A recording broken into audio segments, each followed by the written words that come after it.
Super secret silent.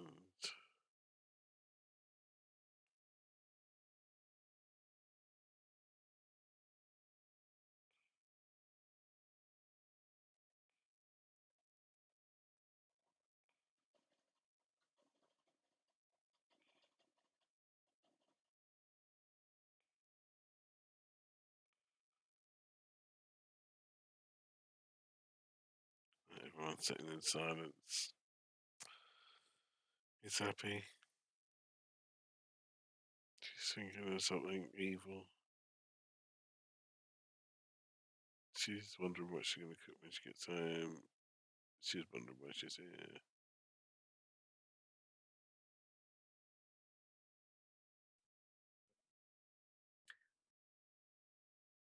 She loves tea. Hi, everyone. Is there anybody else in the waiting room waiting to come in? No? Am I good to start? All right. Okay, so I'll just start the recording now, which is over here. Recording in progress. All right. Welcome all to this Cambridge Festival event run by the Indigenous Studies Discussion Group, or ISDG, at the University of Cambridge. Thank you for joining us tonight. We are grateful to the Centre for Research in the Arts, Social Sciences and Humanities and the Cambridge Heritage Research Centre for their support of this group and for making this event possible. The ISDG is a graduate student-led initiative started in 2019 with the objectives of promoting scholarship by and about Indigenous peoples across disciplines and spaces to be a regular feature of the intellectual life of Cambridge, and promoting the sharing and discussion of insights and ideas pertaining to Indigenous studies across peoples, disciplines, times, and geographies. Tonight's panel discussion is on the topic of the present and future of community-based research. The panel seeks to cover the pros and cons of this approach, explore how relationships between community and researchers have changed, and hear from the mouths of stakeholders and researchers involved in communities and research about them. Often community research is perceived through a utilitarian lens and taken for granted, with important questions of effective practice or even the legitimacy of some practices left unasked and unanswered. We want to engage with those questions here today. My name is Ash Layo-Marsing. I'm a first-year PhD student at the Department of Sociology. I'm a Sarawakian Dayak of Iban and Kainkinya descent. My research topic is on queer and Indigenous approaches to time and temporality, using my homeland of Malaysian Borneo as a site of study. My work is largely autoethnographic, although collaborative methods form a significant part of my research strategy. I will be the moderator for this event. Tonight, we are joined by a distinguished panel of speakers from a diversity of disciplines and geographies. We will be hearing from Jacqueline Paul, Thresia Octaviani, and Helen Alderson, as well as myself. The format for this event will be a semi-structured panel discussion surrounding issues related to community-based research. The speakers of this panel consist of both insiders and outsiders to the communities they research, who will be sharing their various perspectives on the topic in the hopes that this could further elucidate the way we may approach and understand community-based research from a variety of backgrounds and perspectives. After the main panel discussion, there will be an audience Q&A session. But before I introduce our speakers, there are just a few housekeeping points. Please keep your microphone turned off. The event will be recorded, so please keep that in mind and keep your cameras on or off as you prefer. By remaining in the room as we record the meeting, you consent to be recorded. The recording will be available on the CRASH website and on the ISDG Cambridge YouTube channel soon after the event.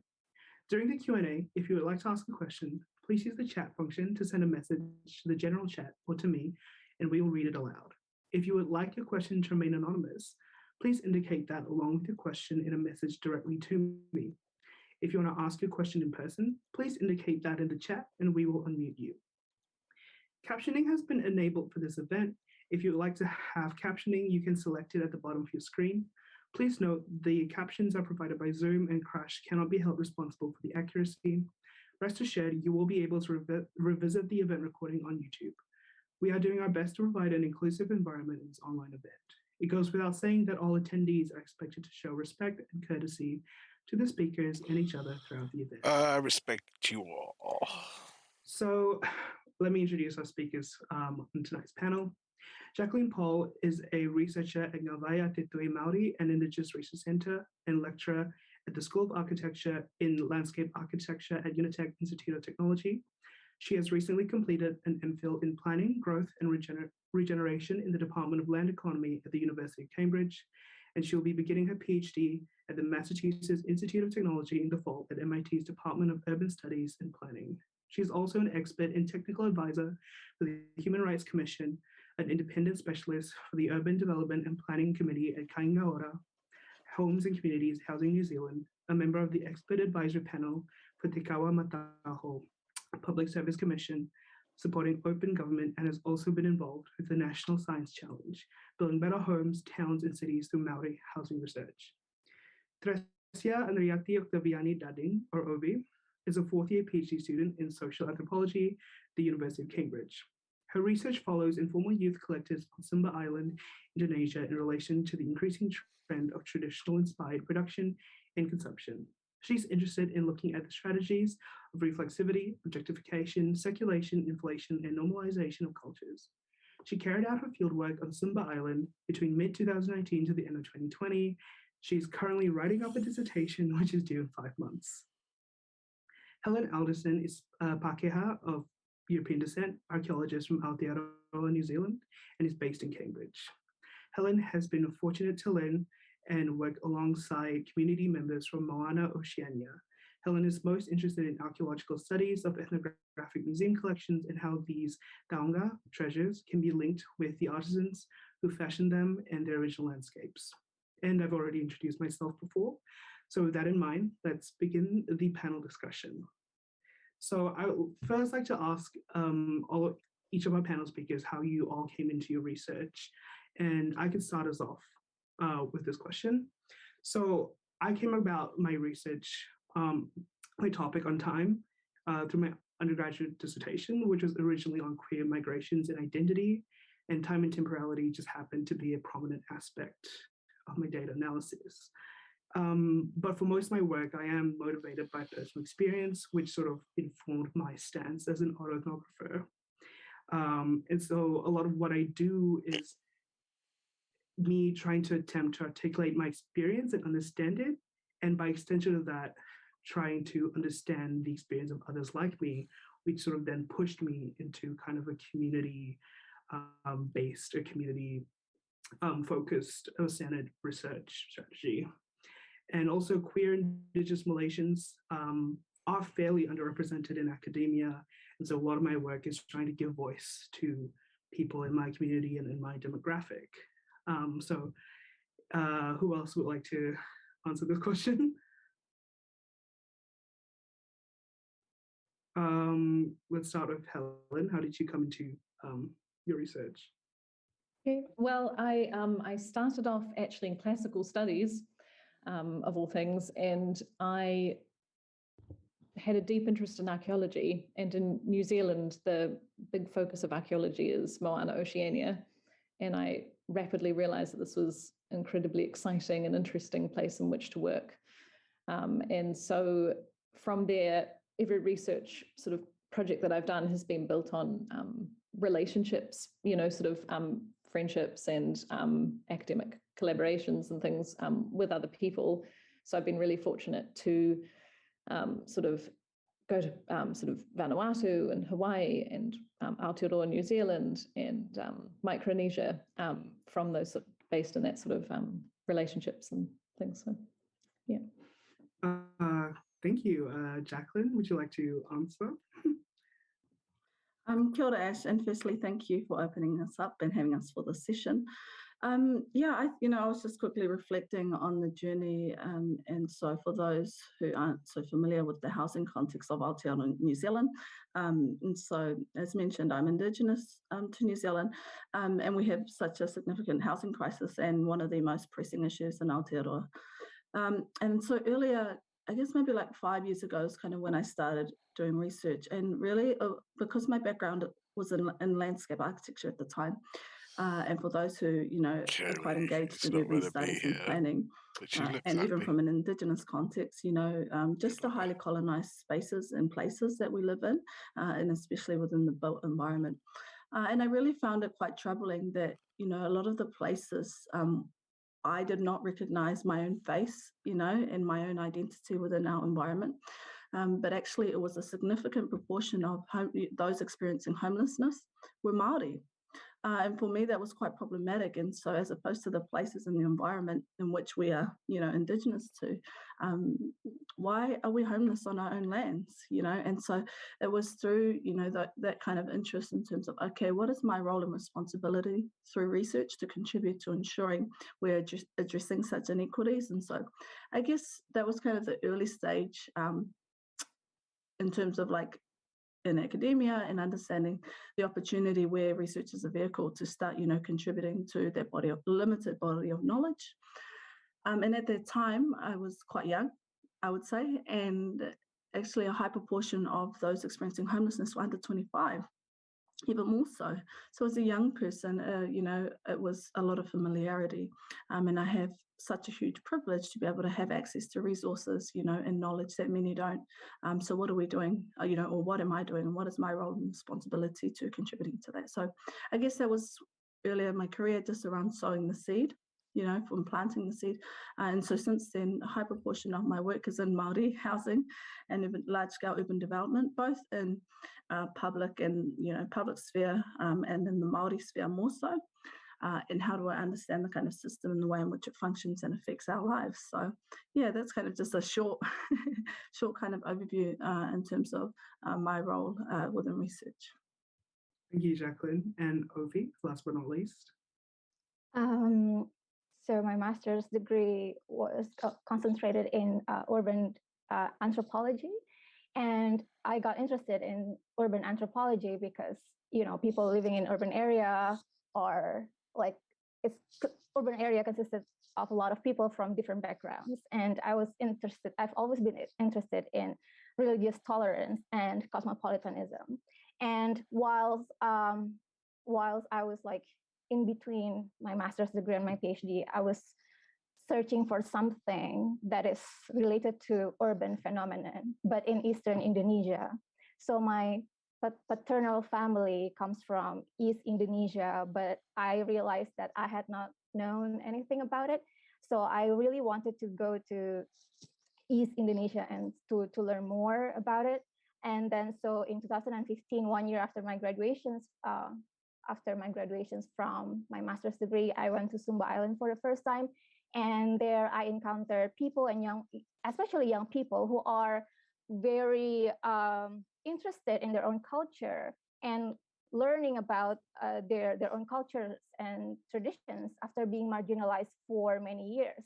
And I see this trend increasingly as well in other parts in Indonesia, for example, like going local, respecting your ancestors and etc. And also not only in Indonesia, but also internationally in other continents as well. So I think this is a very interesting phenomena to research, and then I just go for it, and I follow these youth collectives that I encountered in my trip in 2015. Thank you, Ovi. I guess this leads us to our next question.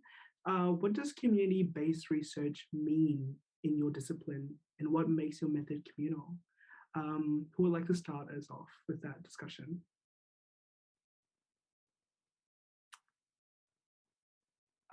Let's start with, I see you smiling there, Helen. I feel like you want to say something.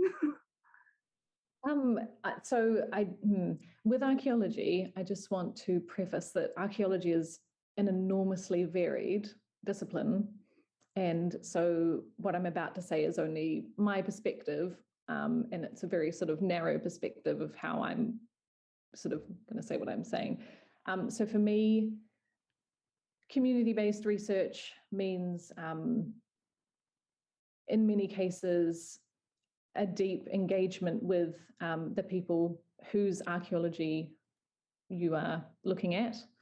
It often means living with people in a community for a long period of time It often means working with them on a field site alongside them. In many cases, it means publishing with them if that's what they're interested in, or in developing sort of other joint projects. I think the exciting thing about community-based research in Moana Oceania is that it's moving towards community-driven questions as well. So instead of somebody coming in with an outside question, which I have done before, there's an exciting movement more towards doing what the community is interested in and what will benefit them. So that's an incredibly narrow perspective. I don't want to say that's what it is in every archaeological context, because it absolutely isn't. But that's an exciting little chunk that I think is happening in Moana Oceania at the moment. I find that so fascinating because like I have very little contact with archaeology. And I think like for people like Obi and I, you know, we're so like when you think of sociology and anthropology, like you immediately think about social relationships and communities and stuff like that. Like these disciplines are very much built for like community-based research, you know?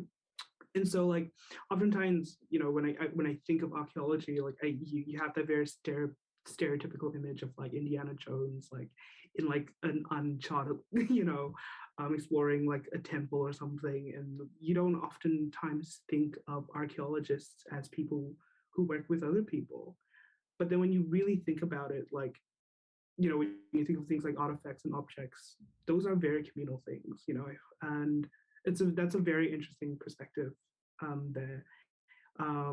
Does anybody else want to add to that?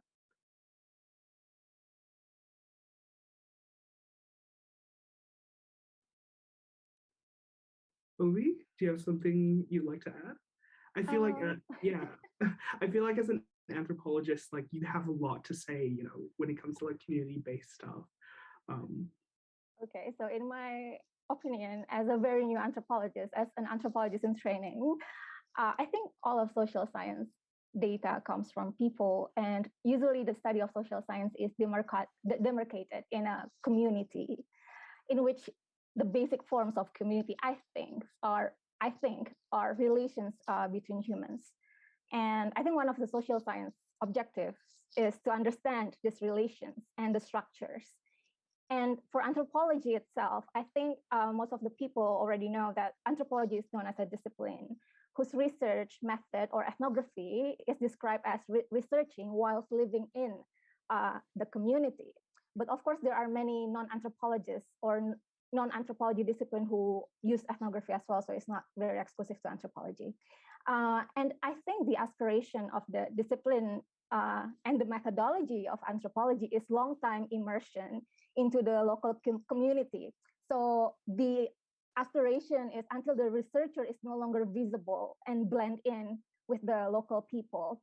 And I see in many writings of social anthropologists, they really write down these things in their papers, that they really note their transformations from guest to host, from the one who served tea to the ones making the tea. Like, for example, Valerio Valeri, an anthropologist, but he already passed away. In his book, The Forest of Taboo, about his ethnography on an island in eastern Indonesia, he told a story when he and his wife, also an anthropologist, were no longer considered as guests in the village. And then less and less people asked them to eat in people's houses. And then Valerio Valeri and his wife watched with envy, like new village guests greeted enthusiastically by the villagers.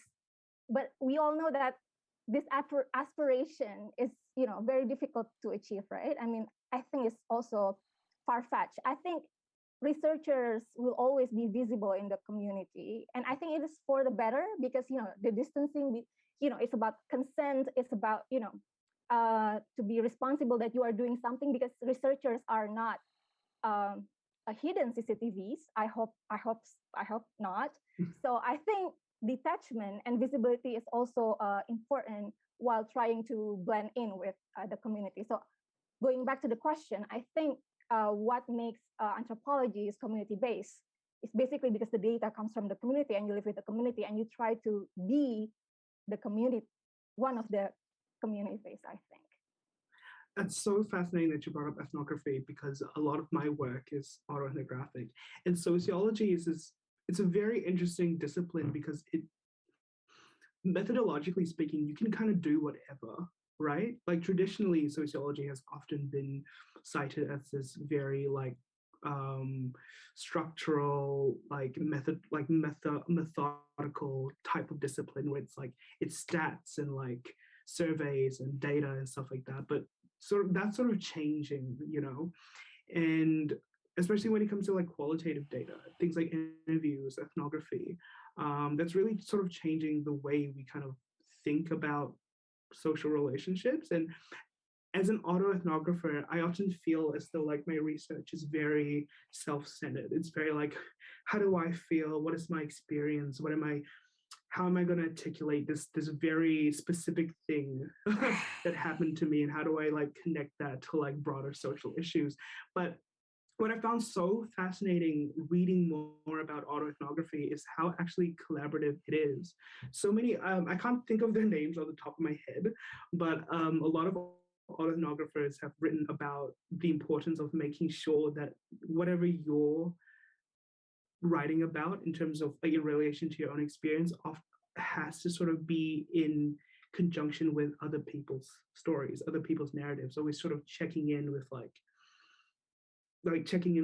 other people who are like who have gone through or experienced things that are similar to you, right? And you know, and often autoethnography gets a lot of flack for being this very self-centered method, but it can be collaborative and it can be communal if you know what you're doing, right?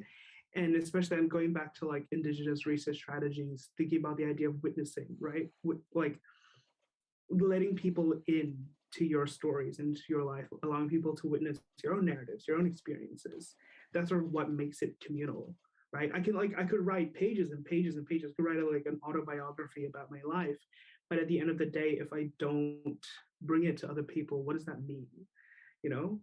And so that's sort of like my challenge as an autoethnographer, is to always make sure that my stories sort of exist in relation to other people, which is kind of like what I'm excited about with my research. For context, I haven't started my research yet. I am a first-year PhD student, so I've yet to pass my upgrade report. But that's sort of what I'm excited about, is finding ways to make autoethnography communal and collaborative, and sort of the challenges that come with that.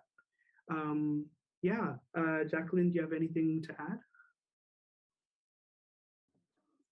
Yeah, I was thinking about, obviously, the high proportion of work that I do is kaupapa Māori-based research. And so I'm thinking about, obviously, this framework around community-based participatory research as the kind of, equivalent Western framework. And then us in the way in which we kind of engage in research by adopting, right, a very Māori-centric. So kaupapa Māori theory, for those who aren't so familiar, is by Māori, for Māori, with Māori, essentially.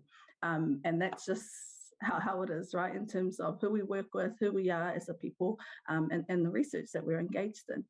So there are different kind of processes, and I know you've spoken about, the relationships, right, as part of it, in terms of the different kind of concepts in which we engage in. So in Te Ao Māori, or in the Māori worldview, really understanding this concept of whanaungatanga. And for those who are quite familiar, the Māori community is quite small. And what tends to happen, you're either related or you know somebody, or, it's quite close-knitted as well. And there's actually not many Māori researchers. So everyone tends to be able to work with each other in many different spheres. And what I find quite interesting in terms of even just the question you've asked around, what does community-based research mean in your discipline? So my background is in landscape architecture and planning. And as opposed to what does it mean in the discipline, it's actually, is the discipline going to catch up with actually understanding and engaging with kaupapa Māori theory? Because the reality is it's not. It's very far behind both, well, in my opinion, in both the architecture and planning field, right? It's still quite novel. How do we interpret, how do we work with communities through this kind of design process, essentially, or planning process, to engage with these kind of communities in which we're supposed to serve? So firstly, to preface, I believe our disciplines are still quite far behind. But I think we're kind of in an interesting moment where we're starting to engage essentially with, emerging practitioners and professionals around educating what does that mean within our field to engage with tribal groups, right? What is our role and responsibility as practitioners and professionals to engage in treaty relationships? So because the context in which we operate in is quite unique, there's quite a lot of cultural obligations and responsibilities as well. So that's really different.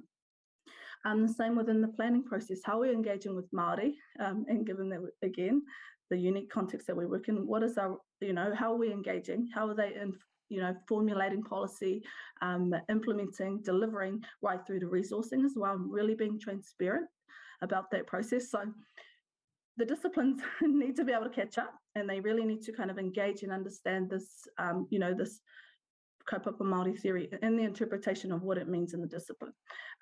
But within just, research generally, it's consistent, and it's still the same within kaupapa Māori theory. And so there are, unique methods where it's really anchored in our own values and principles and the way in which we work and serve our communities, essentially. And I love how you were speaking about, this kind of whole process of storytelling, which is our equivalent to pūrākau. And who are the owners of those stories, right? Whose right is it to tell those stories? And being really clear about that as well is really important. There are other kind of customary practices and processes in which we work with our people as well, and ensuring that that is fundamental to this working relationship, because it's not a beginning and an end. It's about those, the longevity of those relationships, and you can't run away and kind of Māori them, because someone either knows your auntie and uncle or your cousin or your parents as well. So, those are really critical and fundamental to the way in which we work. So, yeah, I guess that's kind of just a quick, brief overview in terms of not only just what that means within the spheres that we work in, but also how far behind sometimes our disciplines are. And that it's not confined to just the discipline. How are we working interdisciplinary, and what are those kind of common values and principles that we share in order to kind of, get the best outcomes? So, yeah, hopefully that's as simple as I can possibly make it. I'm so glad you brought up the thing about disciplines, because sociology, I feel like things are progressing, but it's sort of yet to sort of hit that decolonial turn that sort of other disciplines like anthropology, for example, have sort of started doing like way before we have. And when you think of sociology, you don't think of Indigenous studies, you don't think of Indigenous scholarship, which is a shame, because you could really learn so much about how to conduct social research from these scholars, from these thinkers, because like, as sociologists, our job is to study social relationships. And I've learned so much from like my readings in like Indigenous scholarship and stuff like that on like what it means to put the community first. What does it mean to put communal relationships above everything else, including your findings and stuff like that. And it's sort of like, it sort of forces you to reflect, I guess, ethically as well on your own work, which I'm so grateful for. And, these are things that, like, even though I am an Indigenous person, these are things that I've yet to, like, sort of, like I've always had them in the back of my head, but I've never had it articulated to me before I, like, started reading these texts, which I feel like don't get enough recognition in social science, like, more generally. Yeah. So I guess, like, moving on to our next question, I actually wanted to ask specifically Helen and Ovi, as outsider researchers, what strategies do you use to maintain critical reflexivity and sort of, like, I guess, for lack of better phrasing, mitigate bias in the field when you come in and, like, conduct research with these communities? Who would like to start first? Ovi, maybe? Or Helen? Do you want to say them? Yes. Okay. It's a very awkward position to be in. And so I should also probably just say what it is I actually do. So I've looked at archaeological sort of sites and things from across time and space. But at the moment, I've really sort of gotten super interested in the 19th and 20th centuries.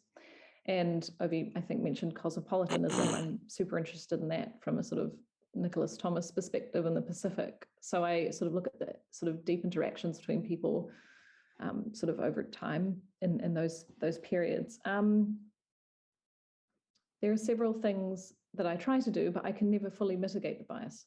So I have to be really honest about it. And I've now tried to move towards, in each thing I'm writing, talking about my own bias in a way that an anthropologist might. But one of the things that I would say is I want, it's important to talk to the community and about your own bias and about how you're perceived. It's also important to really read up on Indigenous scholarship. There's the most amazing plethora of Indigenous scholarship coming out of Oceania at the moment. And some of it has sort of theoretical implications that are far more important than what archaeologists have until now been sort of using. In many cases, I think I have, and sometimes others have been using the wrong sort of tools to be looking at things. And then also I try to write reflexive field journals when I'm in the field. So there's a range of different strategies that I use, but I can never fully mitigate the bias. And I want to be really, really clear about that. This is why community-based research is so important. Ovi, do you want to add anything to that? About insider, outsider. As an outsider. Yeah. As an outsider. So Sumba is in Indonesia, right? So in a way, I'm an insider in a way, but also an outsider because I was born and raised in Jakarta, from Java Island, which is like people say is the central of Indonesia because the capital is there. But then my paternal family comes from Eastern Indonesia, from an island which is like a part of the same province, like Sumba Island, for example. And it's very interesting, going to Sumba. People always thought that I am a Javanese. People never thought I'm Eastern Indonesian as well. But I think it's very productive in each encounters when there is a misunderstanding. It becomes very, very productive. Like, for example, many Sumbanese, they can speak Javanese because many of them went to school on Java Island or Bali or Timor Island because there's only one university on Sumba Island. And they are very proud of being able to speak Javanese language because Javanese people, not all of them can speak Sumbanese language, So, and then I just realized that it's not that I just realized. I mean, I wrote this down in my proposal. I want to represent Sumba Island as something that is very cosmopolitan, like what Helen said. I mean, Pacific Islands are very cosmopolitan since a long time. And on Sumba Island, there are people from Sabu and then from other islands around Indonesia. So in a way, each of those people are also insider and outsider at the same time. So I think this can help us to rethink what indigenous means as well, and especially in Indonesia when it's very diverse. Meanwhile, internationally, perhaps in heritage study side, perhaps this is already evolving, but we see indigeneity as something that is pure or bounded or something like that. So my research, one of the aim of my research is to show that what you mean by indigenous is very troubling, and then there have been cosmopolitan since a long time. There's exchanges of ideas. And like what Helen said as well, I also encountered that in my research. For example, my interlocutors are very super reflexive about the body of works that Sumbanese academicians have worked on Sumba Island itself. And I think they also taught me a lot about it. And in a way, I think positions are also very fluid.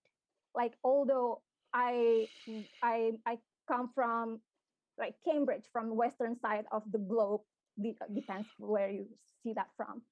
But there are many foreigners on Sumba Island, like Americans and Australians, who have lived on the island longer than me, and they're more local than me.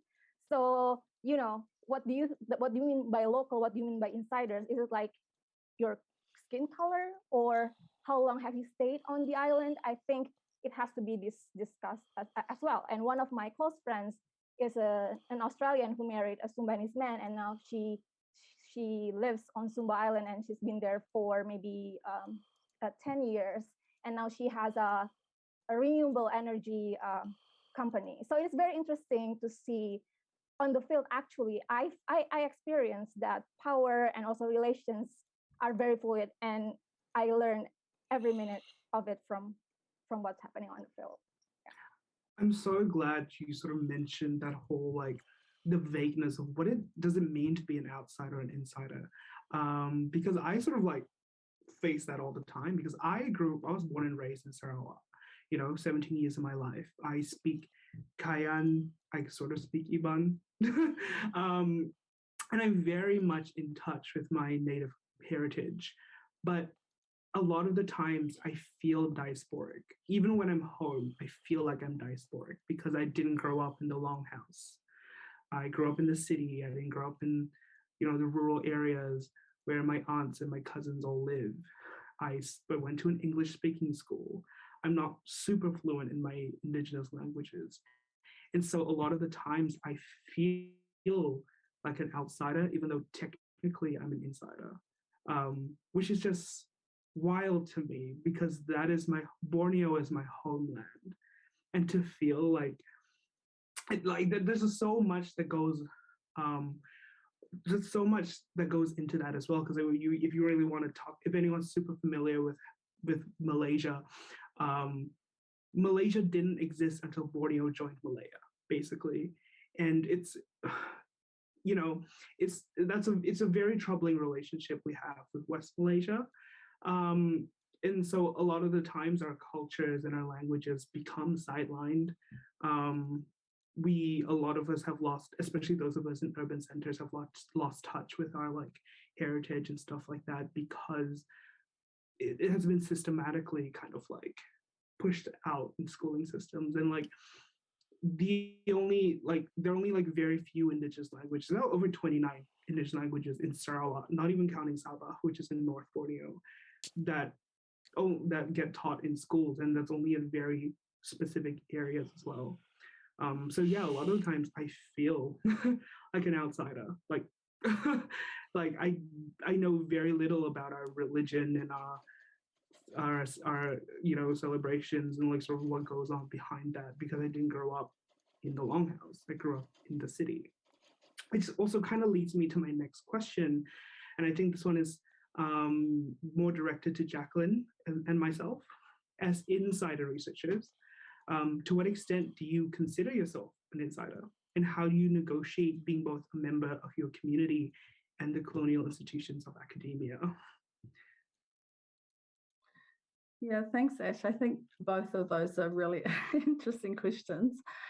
Actually, similar to Ovi, just regarding the first question around whether I consider myself as an inside researcher, I think there are different levels in which we can understand that. And I think about this in terms of the concept of whakapapa, or ancestral connections, and the different kind of pieces of work that I'm involved in. So, for example, I would consider myself an insider research for this a kind of project that I'm working on, which concerns young Indigenous Māori and housing, right?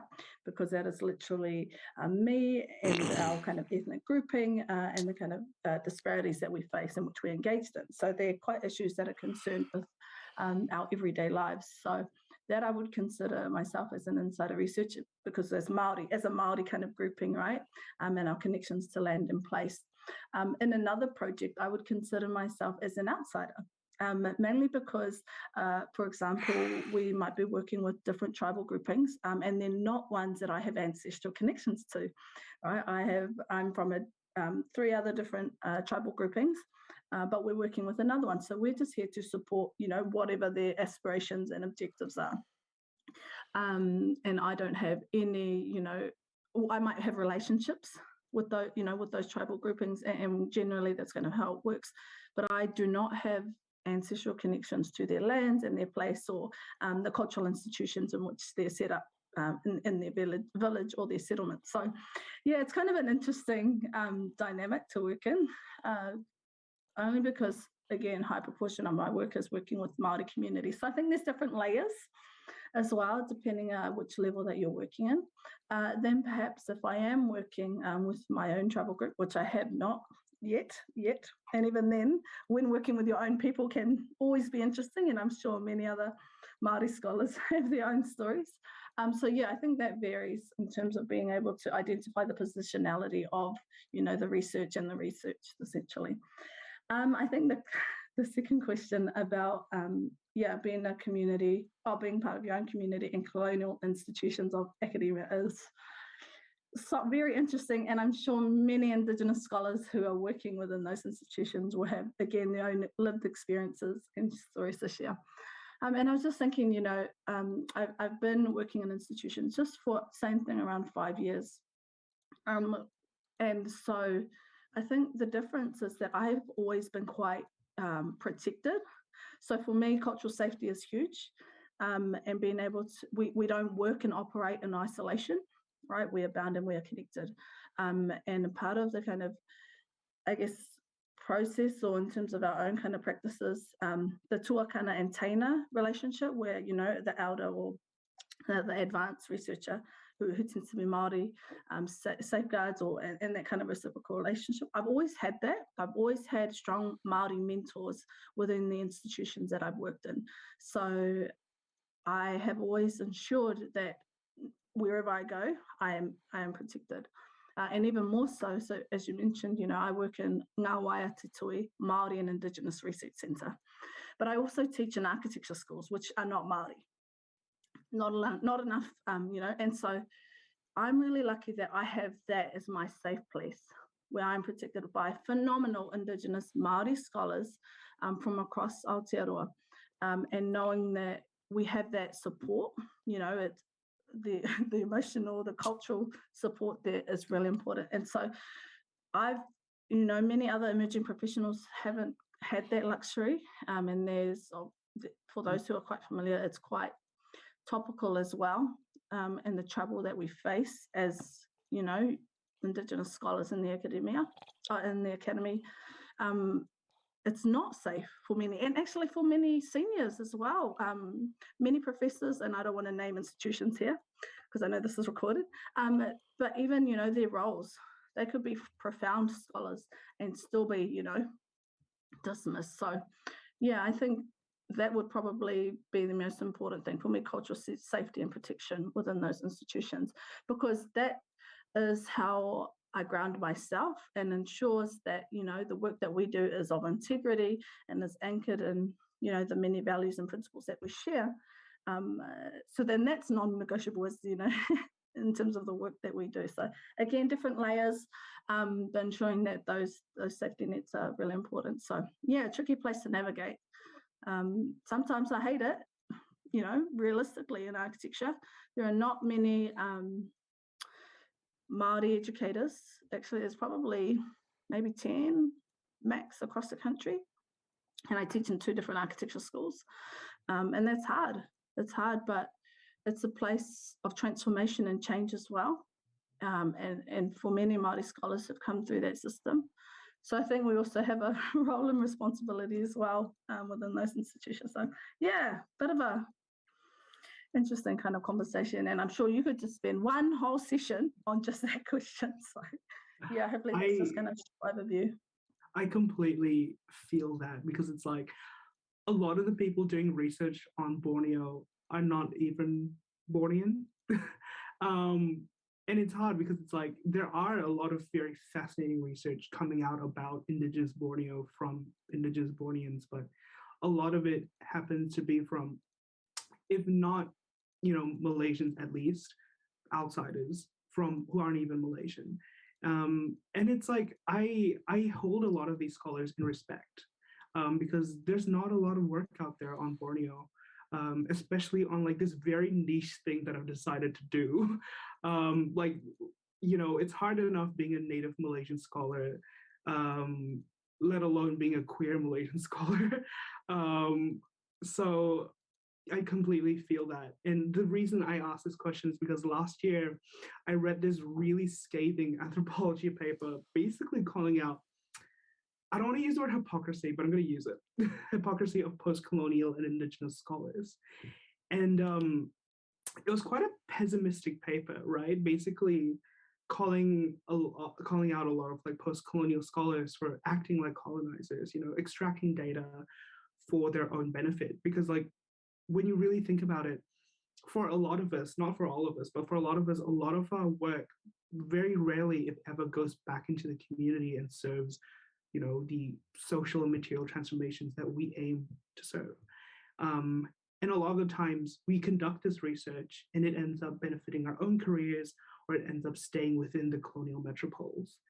And reading that paper, I had this massive existential crisis of like, why am I even here? Why am I doing this? And I was like this close to quitting. I mean, I'm still kind of on the fence, but like, don't tell my supervisor that. But he was also kind of optimistic, right? He offers a strategy, and I wanted to bring this up. And he called it the interstitial passage, right? Whereas it's this idea of having your foot in both doors to kind of navigate the tensions of being an Indigenous person as well as a member of colonial institutions of academia, right? This like having to acknowledge that even though you are a member of the community, you are working from a place of privilege, and you kind of always have to acknowledge that position you have and that power dynamic as you carry on with your research. And I was thinking back to Linda Smith's book, Decolonizing Methodologies, and she talks about one of the most important things about Indigenous research strategies is this idea that communal relationships are above everything else, including your findings. And you have, as an Indigenous researcher, you have a responsibility to your community before everything else. And I found that it was such a interesting and tangible way, I guess, to kind of look at what it means to sort of work within an interstitial passage. And that book is my Bible. I live by it every day.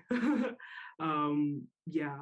So yeah, it's like what you said. I could have an entire Q&A's like panel discussion, just this one thing. But it is something that like that keeps me up at night with everything I do. Which sort of like leads me to my next question, and anyone can feel free to answer this. How do you make sure your research goes back to the community?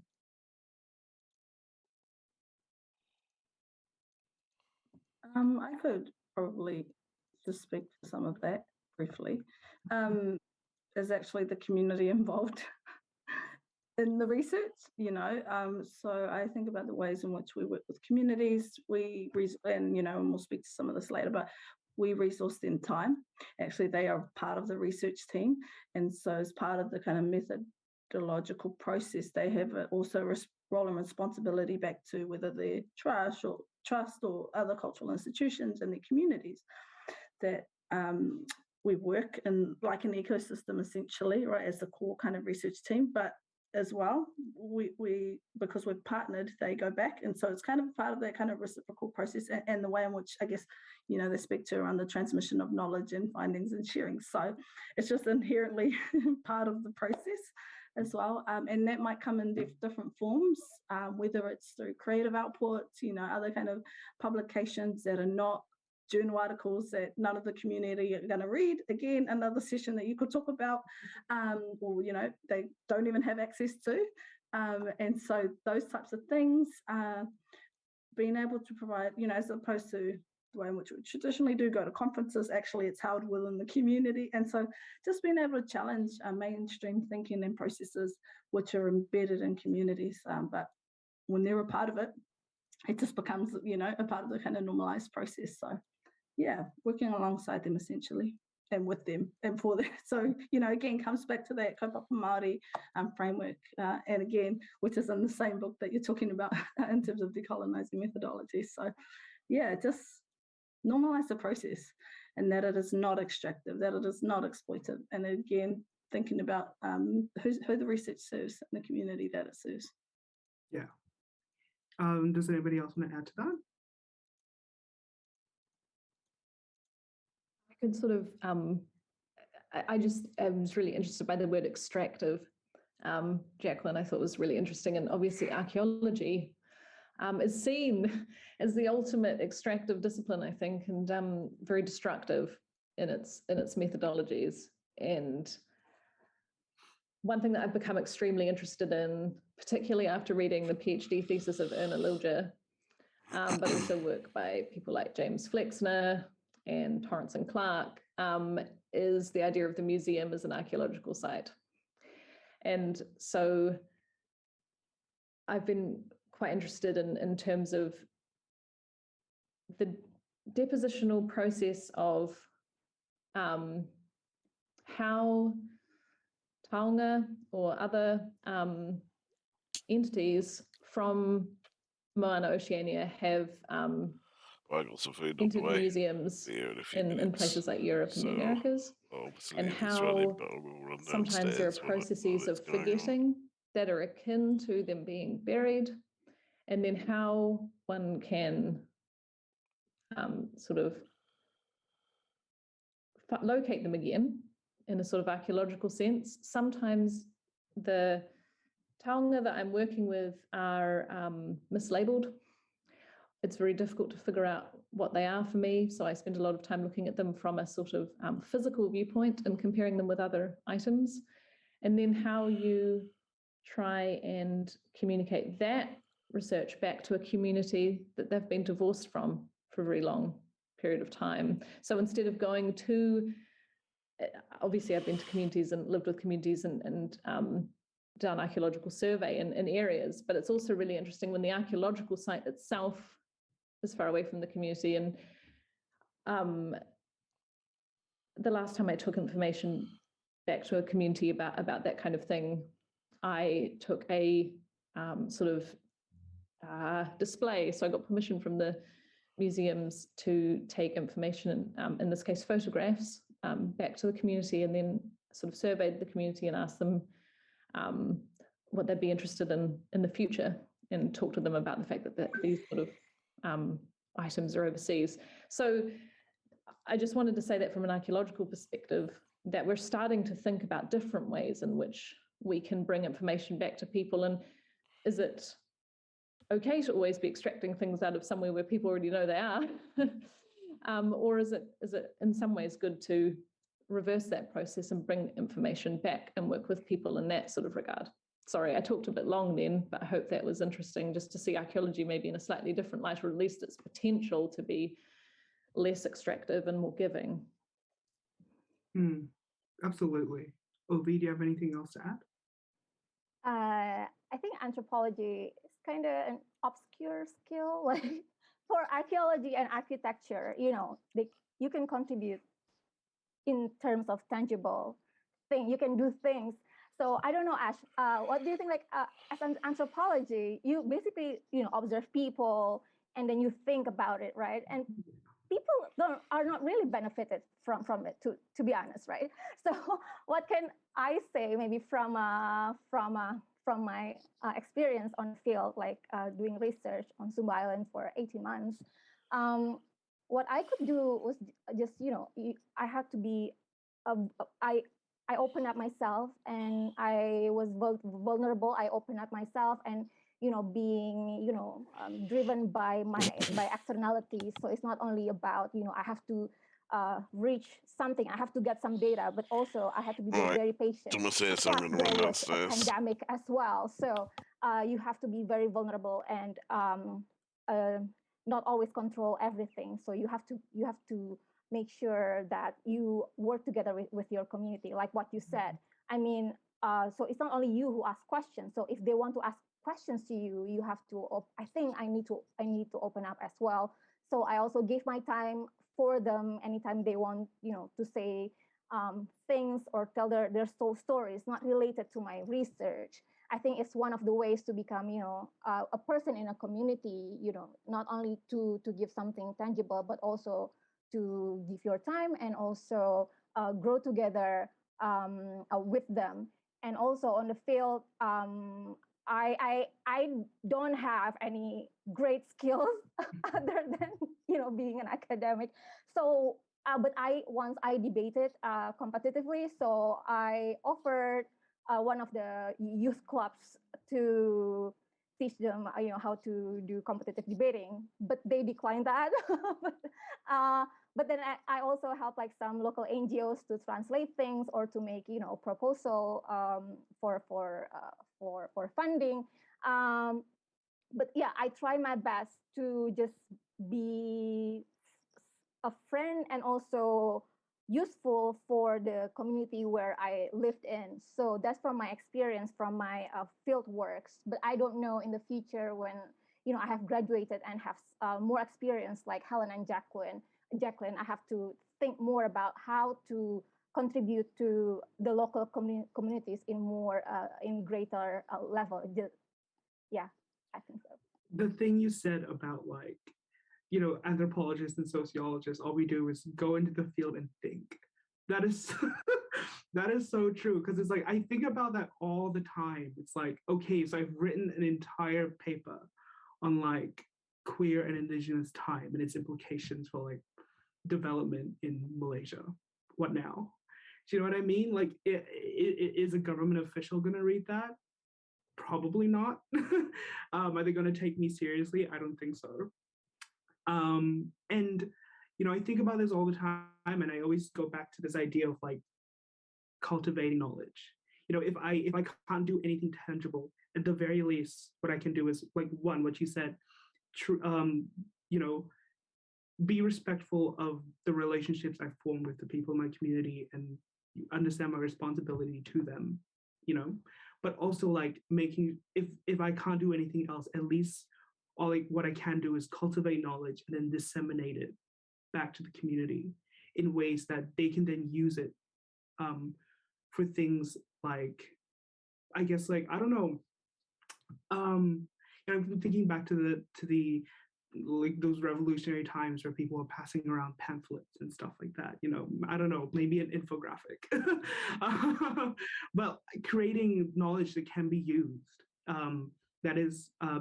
that they can then take with them and try and figure out, what we can then, I guess how we can make Borneo a better place for people, for queer dyads, Yeah, it's a very tricky thing where it's like I can't necessarily build a building or decolonize a museum directly, but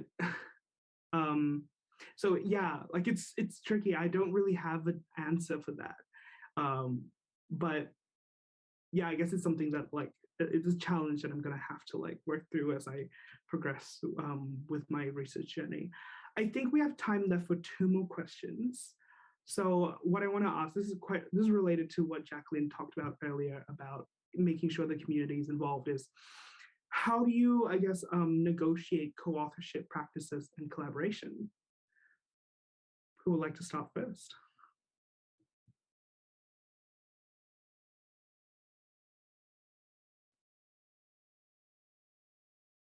Well, I've never been in a position where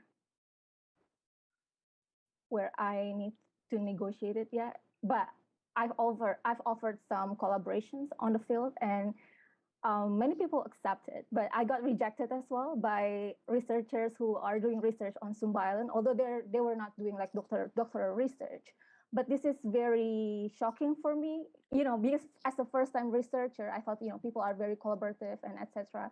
But yeah, it's sometimes when you offer yourself, and I'm very open for collaboration, and sometimes when you offer yourself, some people just afraid that you will go to their source of data or talk to people that they've met or other kind of things like that. Although I think in anthropology and sociology, findings have different interpretations, right? So I don't think anything can be stolen from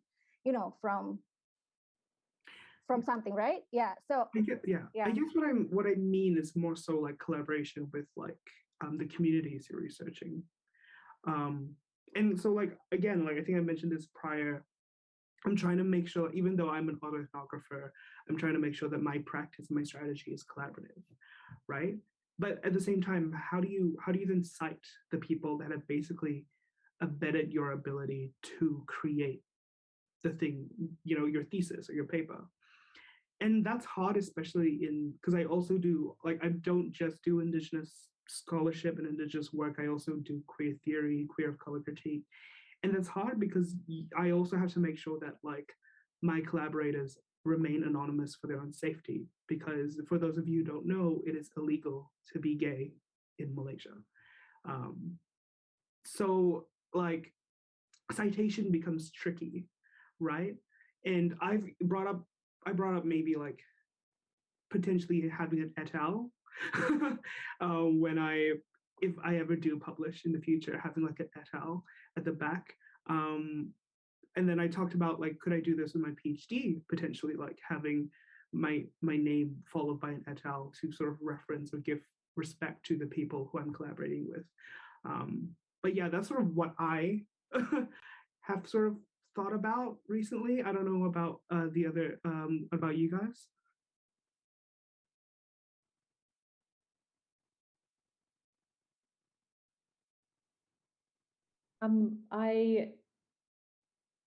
I have not co-authored with a huge amount of people. I haven't written a huge amount of publications. I'm an early career researcher, but I was really fortunate to have a sort of, as Jacqueline said, like a tuakana taina sort of relationship, friendship with a particular researcher who included me on a co-authored publication, along with someone who would be considered to be a community member who's extremely knowledgeable and an expert, and that sort of along with a bunch of other people as well. And so that process was really important to me and has really guided sort of me in thinking about how one thinks about community-based research in that way. I think that sometimes, in this sort of anthropological sense, sometimes we think of people as being informants, and I don't think we should. I think we need to recognize the fact that they're an expert, and potentially far more of an expert than we are, like unbelievably more, and they should be recognized as such on academic papers. And so I think that that's the future, is moving towards that. And I don't know what that means, Ash, to put a question back to you. In anthropology, what happens when your informants are co-authors, and what happens to that relationship? Because, for example, if you're doing some kinds of, actually, hang on, I'm so sorry, you're a sociologist, aren't you? I'm so sorry, Ash, it's so awful. Ovi, I should have directed it at you. But with you both, when you're interviewing a lot of people, maybe hundreds of people, how do you negotiate that? Do you just have hundreds of co-authors? Do you make it very sort of obvious that you are asking people what they think, but you acknowledge them very heavily? How do you deal with it? Sorry. I think about this all the time, because it's like, you can't write a research paper without people, as a social scientist, because without their data, you wouldn't have anything. And they are essentially co-authors. And I guess that's like one of the biggest challenges that I'm facing as a collaborative researcher, is knowing when and how to cite. And I think someone in the geography department last year talked about how sometimes, again, you have to go back to the community and ask them, sometimes it's just as simple as going back to the community and asking them, do you want to be cited in this? And, when she said that, I was like, it can't possibly be that easy. But like, sometimes, I don't know, I guess it is just a matter of like making sure you give the community what they need and what they want, and making sure that they're directing everything. Because again, without them, you will have nothing to show for. But yeah, it's tricky, especially with like the work I'm doing, where like citation isn't necessarily possible for safety reasons. And again, like, I really want to be edgy and just put an et al. In my PhD thesis. Just be like, yeah, what are you going to do about it? But yeah, Jacqueline, what do you think?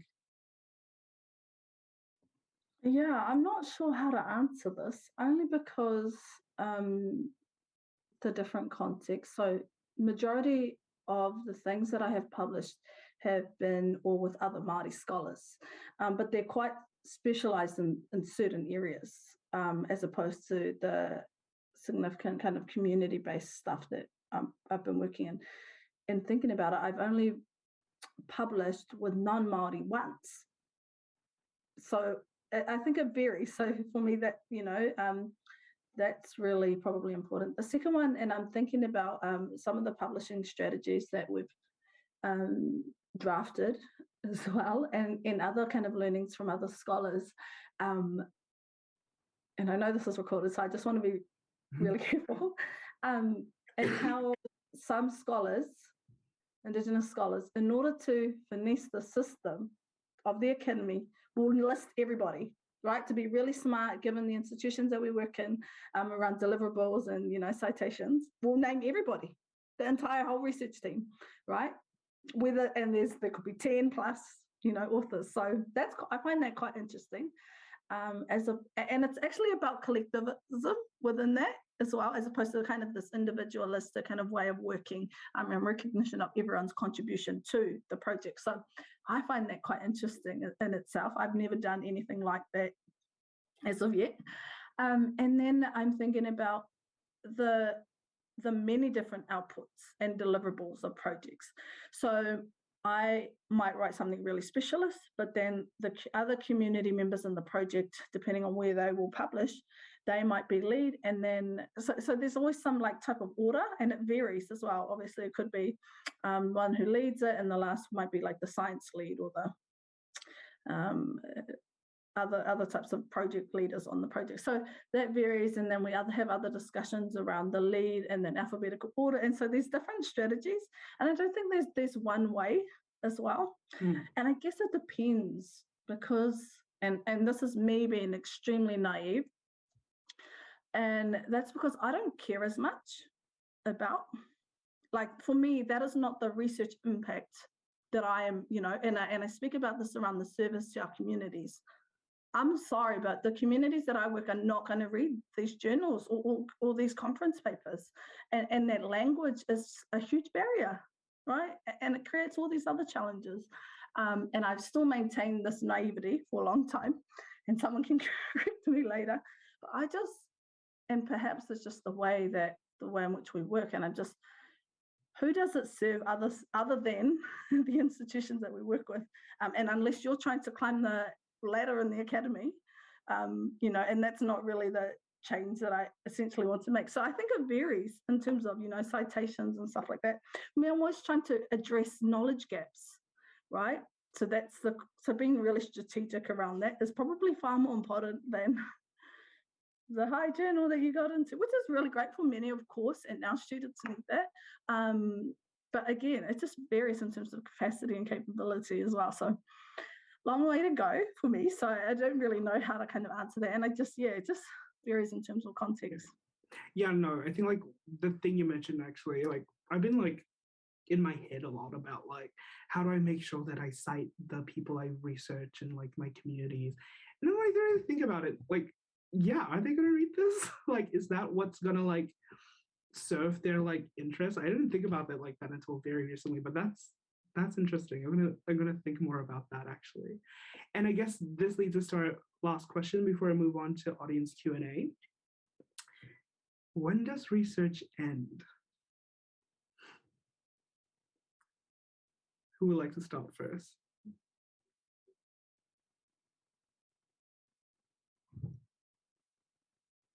I think I could just answer in short. I mean, contractually, I'm sure there's an end, depending on the lens that you bring.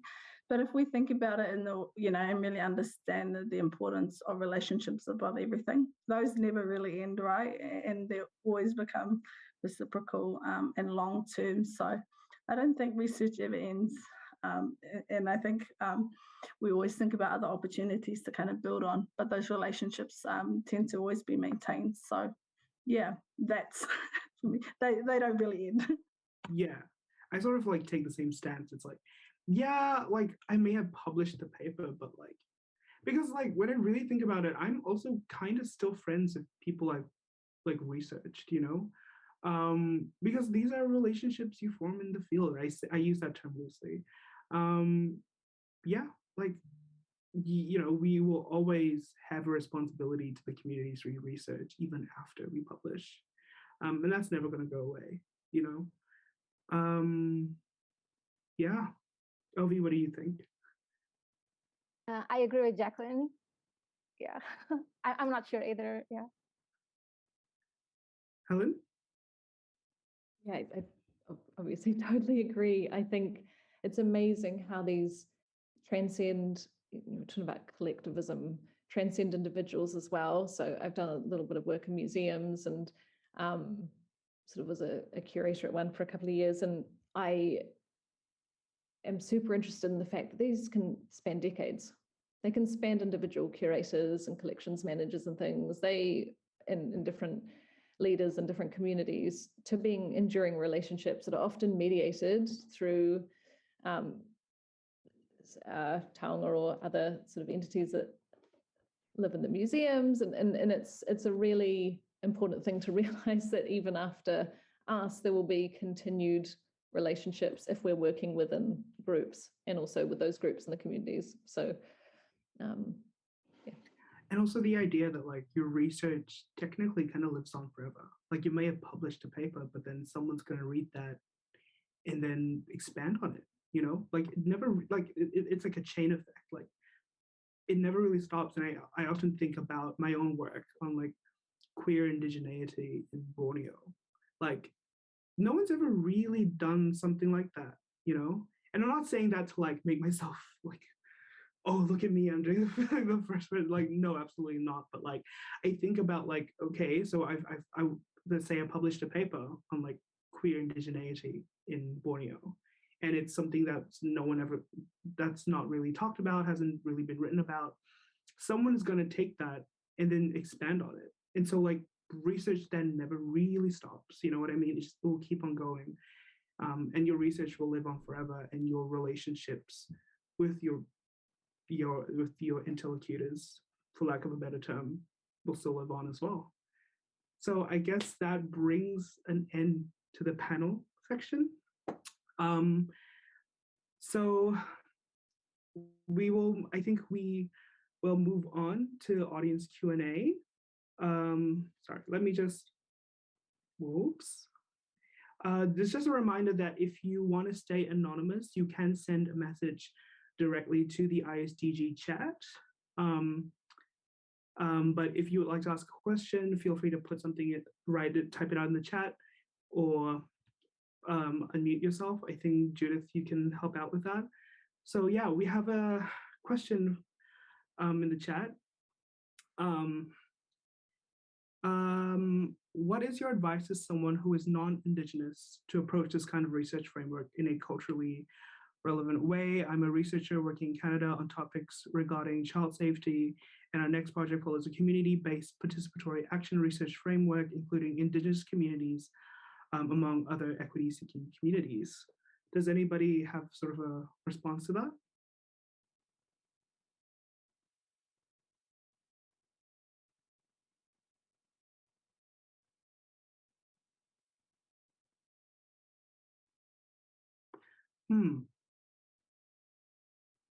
That's interesting. Yeah. I'm not really sure if I have like a tangible answer to that. But I guess like making sure that like the community is at the forefront of your research, I think, is a good place to start. Right, yeah. Does anybody have any kind of responses to this question?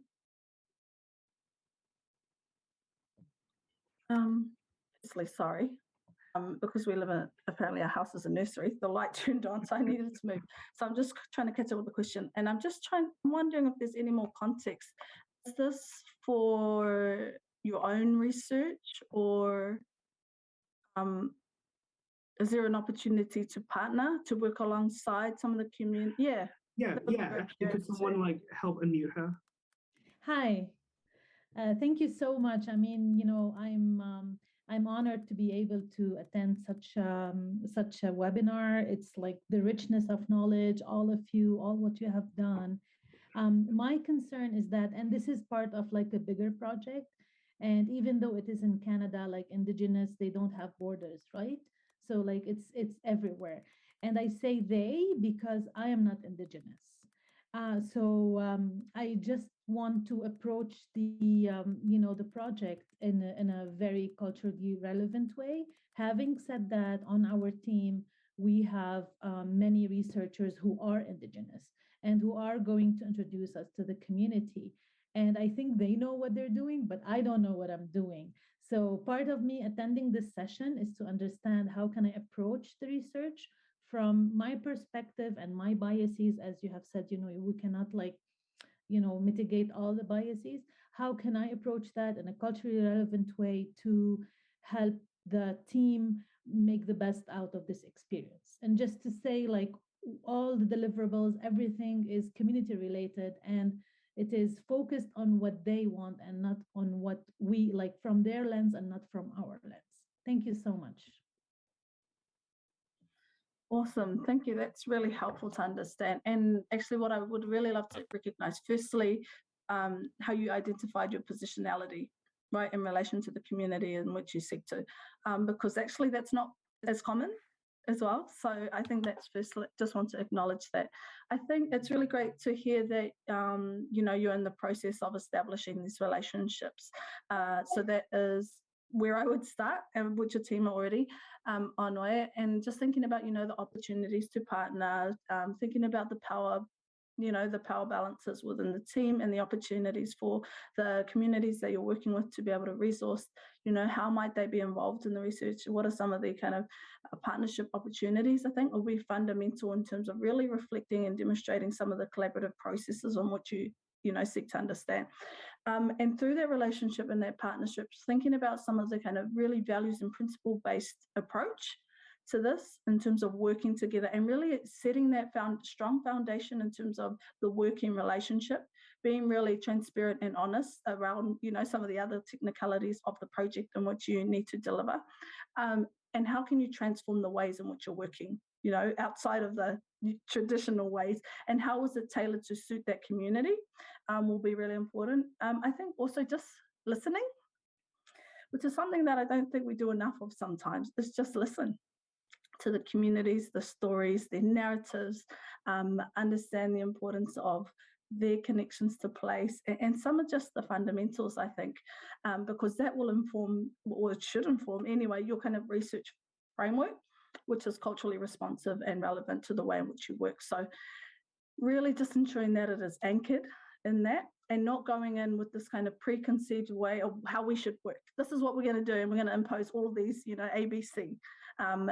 Be really open-minded to being able to adapt to, and being really flexible to these ways of working, and find that common ground as well. So I think those are some tools that I would suggest as well, and really kind of understanding, the historic, all the basics, to really build up your own knowledge as well, so that it is supplemented by just what they're contributing. So hopefully that's really helpful. I think it's really awesome that you're thinking about, doing this piece of work. And I know that you're speaking about kind of the notion of equity. What does that mean, right? And how does this work address, these inequities? So I think this is, not a logical or a linear process, but I think just some of those kind of things hopefully might help you in terms of the engagement.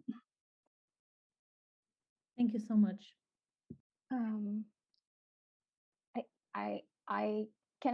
I want to add a bit.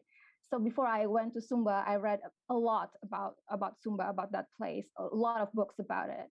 And then other than formal sources, I also inundate myself with informal media, like social media, and also news about that local area, and also try to know people informally as friends as well, because sometimes these informal channels can inform you more about what is happening right now compared to like books that were published 20 years ago. And I think it's a nice way to, to see people in their contemporary languages, to know what their contemporary issues are. So we don't really see them merely as an indigenous community, but they're also humans who are thinking about international relations and also maybe thinking about the same issues as you are. So like what Jacqueline said, perhaps finding some similarities or similar grounds would be very helpful as well. Thank you. Thank you so much. And thank you for suggesting the book about decolonizing methodologies. I think this is where I should start my readings. You're welcome. It's a really good book. Like, thank you. Basically changed my life. Does anybody else have any other questions from the audience?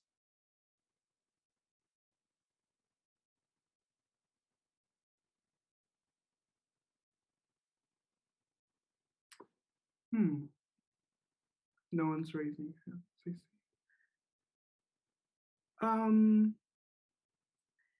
Well, I guess if we don't have any more questions coming from the audience, Leanne, has anyone sent any messages to you on the ISDG chat personally?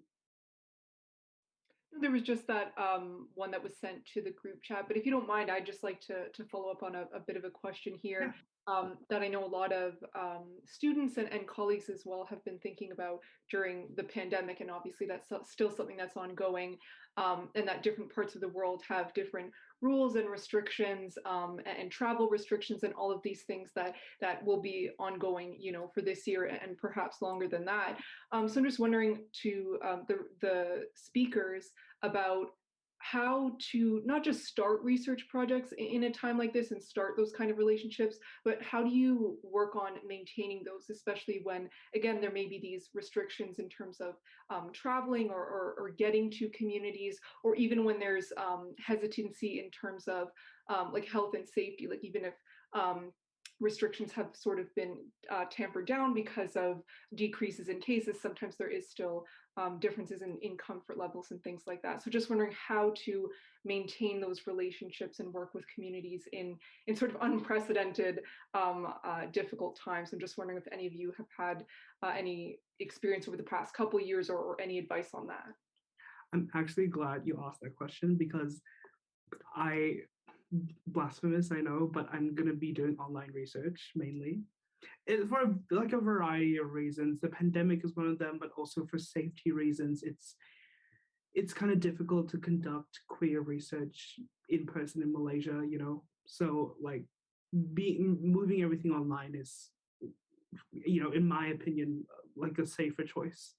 So it gives people the power to like decide, how they want to go about participating in the research. But yeah, so as someone who is planning on conducting online research, pandemic or not, I guess for me, I'm in a very like interesting position, because a lot of like the queer dayaks I know are very chronically online. Like we're all on Twitter, just like, doing our thing. And so like forming those like relationships online, I guess again, it's also very much a generational thing. Like establishing rapport online is something that that a lot of like, it doesn't, I guess it comes kind of like naturally to a lot of us, I guess, who are already online to begin with. But like things like doing a video call, or like exchanging emails, or like chatting and like sort of relating, finding sort of common ground to talk about, and letting them know that you're not just a researcher, you're a human being, and letting them know that like that we're on the same level. Do you know what I mean?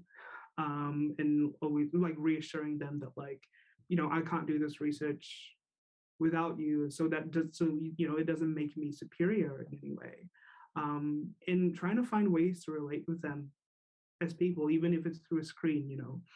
I guess that becomes more of a challenge when you are researching, I guess, like communities that are very rural, who don't really have access to things like the internet. That's sort of when it becomes even more challenging. So I wouldn't have an answer for that, but if you happen to be researching like young urban natives, I guess it's a very idiosyncratic thing for me.